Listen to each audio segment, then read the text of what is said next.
बदतमीजी का ये आलम हो गया है कि भारत की संसद में संविधान की शपथ लेकर के भारत की पुलिस को ये चेतावनी देते हैं कि अगर योगी और मोदी चला गया तो तुम्हें बचाएगा कौन। ऐसे बहुत सारे पागल कुत्ते इस देश में घूम रहे हैं।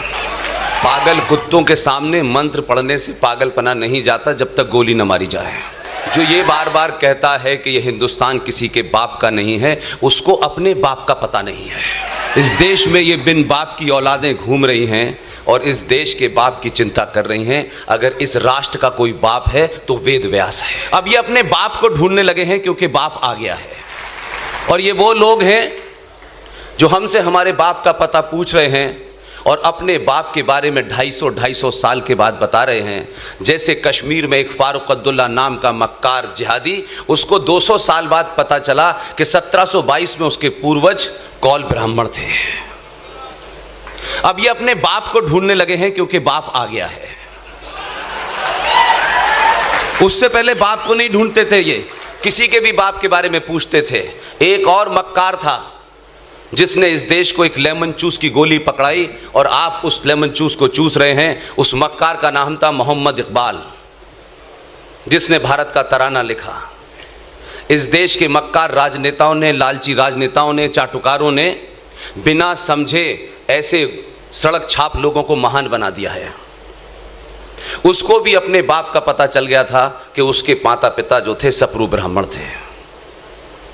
उसने तराना लिखा, भारत के लोगों को बता गया कि आप इसे पढ़ते रहिए, लेकिन उसने एक तराना लिखा जिसके बारे में इस देश में बड़े बड़े दानिश्वर नहीं बताते। उस तराने का नाम है मिल्ली तराना। उसमें वो अपनी वो ख्वाहिश जाहिर करता है जिसके कारण उसकी पाकिस्तान के अंदर लाहौर में कब्र बनी हुई है। हम बिना जाने बिना सोचे किसी सब्जेक्ट के बारे में जानने बगैर हम बहुत सारी चीजों के एक्सपर्ट हो जाते हैं। इसलिए मेरा मानना है कि अभी हाल में एक घटना घटी है आपके शहर में। आपके शहर में आने से पहले मैं बहुत गुस्से में था, बहुत ज्यादा गुस्से में था। और इसलिए था कि मैं पागल कुत्तों से कोई उम्मीद करता नहीं हूं। पागल कुत्ते वही करते हैं जिस तरीके से एक पागल कुत्ते ने अपनी बहन का सुहाग चौराहे पे उठकर मार दिया। इस समाज ने उसके ऊपर प्रतिक्रिया नहीं दी, किसी ने नहीं दी। और वो जो बता रहे हैं दुनिया में इंसानियत, जमहूरियत, उनसे बड़ा कोई हैवान नहीं है। इसलिए कुछ चीजों को सच सच समझिए। आज आपके सामने संकट यह है कि आप अपने शत्रु से अपनी बात का अनुमोदन कराने के चक्कर में झूठ बोलने लगे हैं। सच कहिए, चौराहे पे कहिए, गली में कहिए, दुनिया की कोई ताकत आपका कुछ बिगाड़ नहीं सकती। हमको भी 350 फतवे रोज मिलते हैं, रोज हमको मार देते हैं सुबह 10-5 लोग फोन करके। कई तो प्रेस कॉन्फ्रेंस करके हमारे खिलाफ फतवा जारी करते हैं। जाहिलों को पता नहीं है कि मुसलमानों में फतवा इस्लाम का, इस्लाम के मानने वालों पे होता है, काफिरों पे नहीं होता है। लेकिन दुकान चल रही है इस देश के अंदर। हम जिस तालीमी इदारे में पढ़े थे, बचपन में मौलाना साहब ने हमको मार मार के कुरान शरीफ की आयतें रटाई। आज जब मैं उस दौर को देखता हूं और आज जो कुछ इस देश में हो रहा है तो मुझे बड़ा ताज्जुब लगता है। कुछ मक्कार टेलीविजन पे आ जाएंगे, कहेंगे देखिए ये भाईचारा है, ये गंगा जमुना तहजीब है। ये दुनिया के सबसे बड़े फ्रॉड शब्द हैं। मौलवी साहब की वो बात मुझे अभी भी याद है कि वो क्या करते थे कि फरमाया गया है कि जहां आप नमाज पढ़ रहे हैं और नमाज पढ़ने की जगह पर या आपके उस जगह नमाज पढ़ने से किसी को कोई एतराज है, उसमें यहां तक कहा कि अगर उसके एहसास में लगता है, उसकी आंखों में लगता है कि उसे कोई एतराज है कि यहां नमाज न पढ़ी जाए, वहां नमाज पढ़ना हराम है। यह हम पढ़ के आए थे। लेकिन आज हम ये देख रहे हैं जो अपने बाप को ढूंढ रहे हैं, जिनके बाप यहां आए थे, लुटेरे, चाहे उन्होंने अयोध्या को तोड़ा हो, बाबा विश्वनाथ को तोड़ा हो और इस देश में 40,000 मंदिरों को तोड़ा हो। इस्लाम एक तरफ और फ्रॉड और मक्कारी पूरे चरम पर है कि कुछ लोग उस मस्जिद में नमाज पढ़ने के लिए, इस देश में दंगा करने के लिए सड़कों पे उतरे हुए हैं, जिस मस्जिद के नीचे बाबा विश्वनाथ की मूर्तियां रखी हुई हैं। यह है इस देश में मक्कारी। ऐसी बातें मत करो, हम तुम्हें मारते रहें और हम तुमसे भाईचारा कहते रहें और हम ये ना बताएं कि इसमें भाई कौन है और चारा कौन है। बड़े समय के बाद 700 साल के बाद पता चला है कि भाई कौन है और चारा कौन है, इसलिए लोग परेशान हैं। इसलिए साफ साफ बात हर चीज पे होनी चाहिए। ये अलग अलग किस्म का इस्लाम जो पूरे देश में चल रहा है, कश्मीर में इस्लाम कुछ और है, केरल में कुछ और है।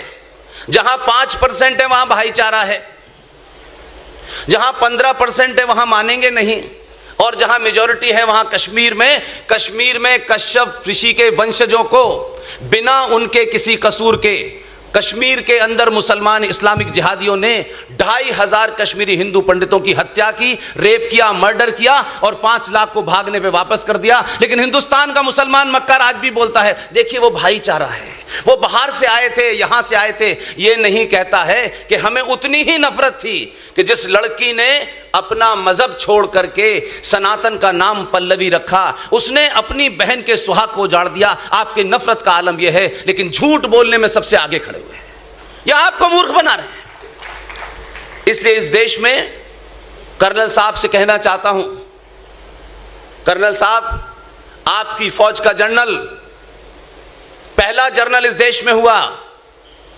जिसने सच बात कही। सच बात करने के बाद इस्लामिक जिहादी इस देश में बहुत परेशान थे, जगह जगह उसका नाम लेकर के गाली गलौज की गई। उनकी जिस तरह से दुर्घटना में मौत हुई, बॉम्बे के एक बाजार में जहां मुसलमानों की गिनती ज्यादा है, इस देश की फिल्म इंडस्ट्री के एक बहुत बड़े कलाकार थे, उनकी पत्नी ने उनके लिए एक शोक सभा रखी।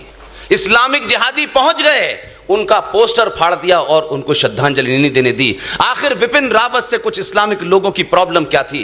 क्यों उन्होंने ये कहा? क्योंकि विपिन रावत ने साफ साफ कहा कि भारत 2.5 युद्ध में ग्रस्त है। आपके पश्चिम में पाकिस्तान है, पूर्व में बांग्लादेश है, और इस देश के अंदर कई करोड़ जिहादी जो हैं वो इस देश की व्यवस्था को छिन्न भिन्न कर देना चाहते हैं। इस कहने से कुछ लोगों ने उसकी शोक सभा नहीं होने दी।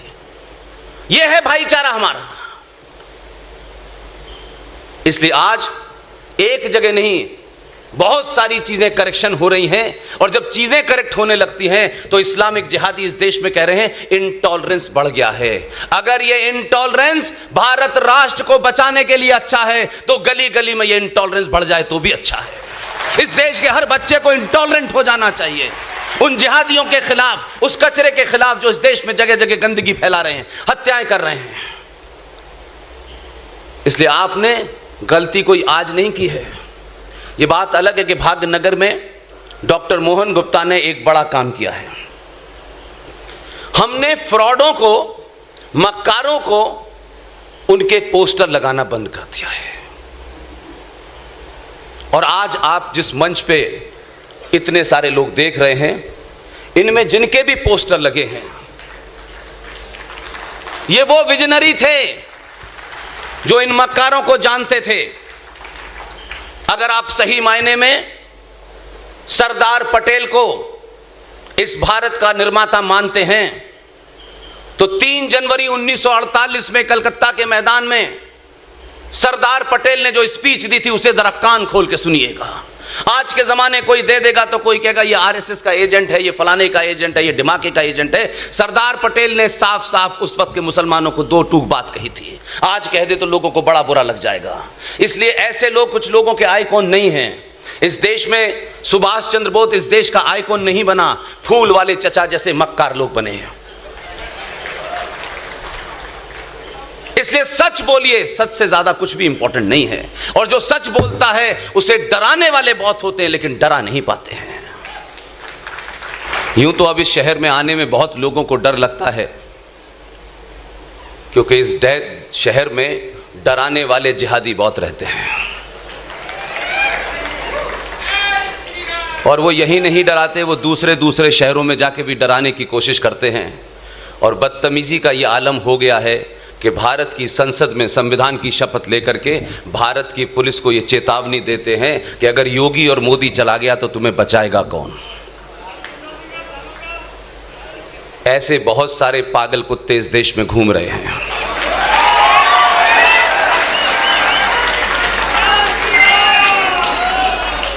पागल कुत्तों के सामने मंत्र पढ़ने से पागलपना नहीं जाता जब तक गोली न मारी जाए।